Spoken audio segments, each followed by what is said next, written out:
त्वमेव शरणं मम देवदेव त्वमेव शरणं मम देवदेव। बोलिए भागवत भगवान। पूज्य महाराज श्री और भगवत भगवान की आरती के बाद महाराज श्री आपका सानिध्य प्राप्त करने के लिए मुंबई से अनूप जलोटा जी के परम शिष्य प्रीतम जी भी यहाँ पधारे हैं। वो महाराज श्री के सम्मुख जब समय मिले तो भजन की प्रस्तुति भी करेंगे। और आज बिहार संगठन के महामंत्री भिखू भाई दलसानिया साहब भी महाराज श्री के सानिध्य प्राप्त करने के लिए पधारे हैं। अभी भजन करवा दीजिए उनका एक। तो मैं श्री गणेश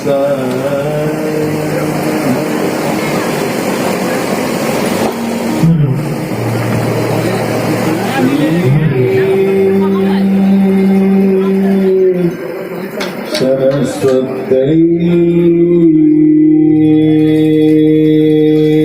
नमः। श्री गुरुचरण कमलेभ्यो नमः।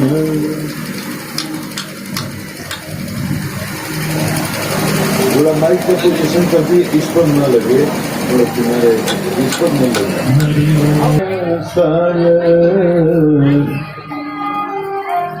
ठीक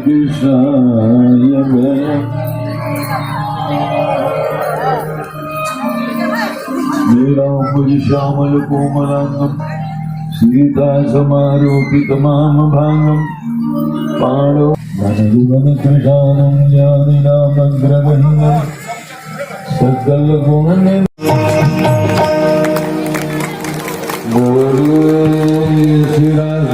सरकार की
आज जो हम कथा कहेंगे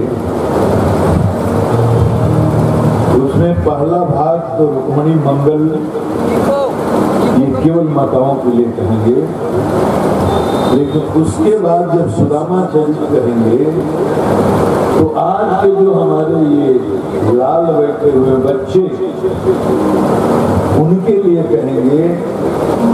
आज मेरी बात जो सुन लेगा, समझ लेगा और उसको पचा लेगा तो इसमें से एक एक बच्चा IAS, IPS, डॉक्टर, इंजीनियर तो छोड़िए, इसमें से एक एक बच्चा महाराणा प्रताप बनेगा, शिवाजी बनेगा, बाबू कुंवर सिंह बनेगा, भारत माँ का सच्चा लाल बनेगा। इस बात की मेरी गारंटी है। बोले भारत माता की। मन को संभाल कर रखिए।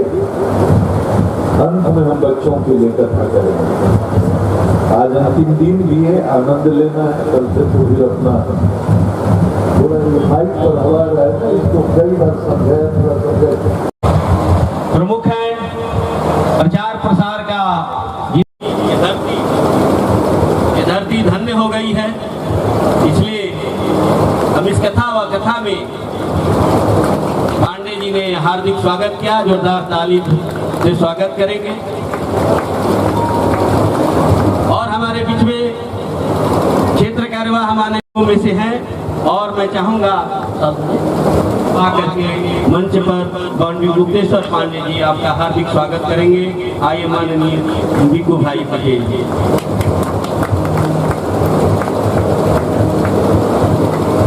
ज़्यादा हम आए वो अच्छा नहीं लगता है और व्यासपीठ से ही हम सब सुनना भी चाहते हैं। तो व्यासपाठ विराजमान अपने भागवताचार्य जी, पांडे जी, सभी संतगण, समाज जीवन के विविध क्षेत्र में काम करने वाले श्रेष्ठ जन, आप सब भागवत प्रेमी, आसपास के विस्तार के पधारे हुए भाई और बहनें। और ये स्थान तो ऐसा है कि जहाँ देवरा बाबा के परम शिष्य ऐसे शिवनाथ जी विराजमान है। और देवरा बाबा ने ये स्वप्न देखा था कि देश का, राष्ट्र का सांस्कृतिक उत्थान हो, इसमें राम मंदिर बनेगा ही, ऐसा आशीर्वाद उन्होंने 2-3 दशक 4 दशक पहले दिया था। इसमें हम सब निमित्त बने, यही हमारा सौभाग्य है। ये बहुत लंबी बात ना करते हुए, सबको प्रणाम करते हुए, आचार्य जी को प्रणाम करते हुए मेरी वाणी को मैं विराम देता हूँ। भारत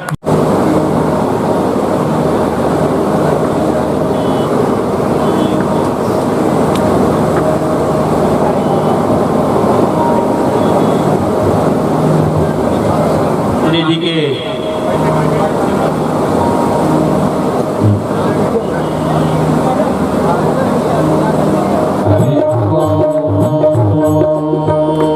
बोले राधा रमण सरकार की। राजा सिद्धिस्मुकोनाम विदर्भाधिपतिर्महान तस्य पंचाभवन पुत्रा कन्यका चबरानना। तो देखे ठाकुर जी ने कैसे जाकर मथुरा में क्या क्या लीला की, किस तरह धोबी का उद्धार किया, किस तरह दर्जी को आशीर्वाद दिया, किस तरह सुदामा माली को जाकर कृतार्थ किया, किस तरह कुब्जा का कल्याण किया, किस तरह कुबलया पीड़ हाथी का और भावत का उद्धार किया। और सबसे अंत में बड़े बड़े जो योद्धा थे, सल थे, तुसल थे, कूट थे, इत्यादि योद्धाओं का उद्धार करते हुए और सबसे अंत में कंस का उद्धार किया। बोले कंस मान मर्दक भगवान श्री कृष्ण की। आप जानते हैं कंस के उद्धार के बाद उसकी पत्नियां थी अस्ति और प्राप्ति, दोनों जरासंध की बेटी थी। जरासंध ही बिहार में राजगिरी उसकी राजधानी थी। बड़ा प्रतापी और बड़ा बलवान राजा था। मल्ल युद्ध में तो उसने भीम को भी इतनी पिटाई कुटाई करी कि भीम बाप बाप करते आकर भगवान के चरणों में गिर गए। किसके साथ भिड़ा दिया, मेरा प्राण ले लेगा। ठाकुर जी ने कहा चिंता न करो, हम उसका उपाय बताते हैं, जाओ तुम अब भिड़ो। दोबारा जब भीम गए तो भगवान ने इशारा किया, इसकी टांगें चीर करके विपरीत दिशाओं में फेंक दो। भीम जी ने वैसा ही किया, जरासंध का उद्धार हुआ। इतना बलशाली वो था। उसकी 2 कन्याएं थी, अस्ति और प्राप्ति, और दोनों का विवाह उसने कंस के पराक्रम को देखते हुए कंस के साथ कर दिया था। प्रतिशोध लेने के लिए 23 अक्षांहणी सेना के साथ 17 बार आक्रमण किया मथुरा पर, लेकिन बलराम जी और कृष्ण जी ने सारी सेना को तितर बितर करके मार करके जरासंध को भगा दिया। 18वीं बार जब आक्रमण करना था तो उसने 11,000 ब्राह्मणों को बुलाया, कहा ऐसा अनुष्ठान करो, ऐसा मंत्र पढ़ो कि अब की बार हम कृष्ण को हरा करके आए। ब्राह्मणों ने कहा हम ऐसा ही मंत्र पढ़ेंगे, आप चिंता न करें। जरासंध ने कहा चिंता हमको नहीं, चिंता तुम करो। काहे भैया, हमको काहे चिंता करना। तो जरासंध ने कहा कि देखो चिंता इसलिए करो कि अगर जीत कर आए तो मालो माल कर देंगे, और अब की हार 18वीं बार अगर हार कर आए तो हमें 11,000 ब्राह्मण का काम तमाम कर देंगे, कोई जिंदा बचकर अपने घर जाएगा। अब तो जितने अनुष्ठान होने वाले थे पंडित, अब तो सब गाने लगे भगवान रक्षा करो, हे कृष्ण गोविंद हरे मुरारे, हे नाथ नारायण वासुदेव, हरे कृष्ण गोविंद हरे मुरारे,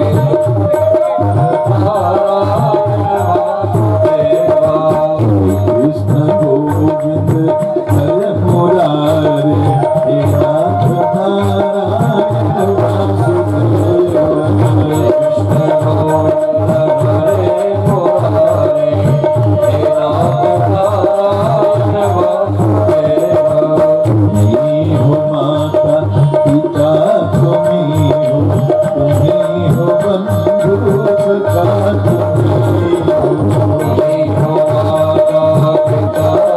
बोले श्री राधा कृष्ण सरकार की। प्रभु हमारी रक्षा करो। अरे 17 बार तो आप जीत ही गए, और प्रभु आप तो अखिल भुवन पति हो, आपसे कौन जीत सकता है?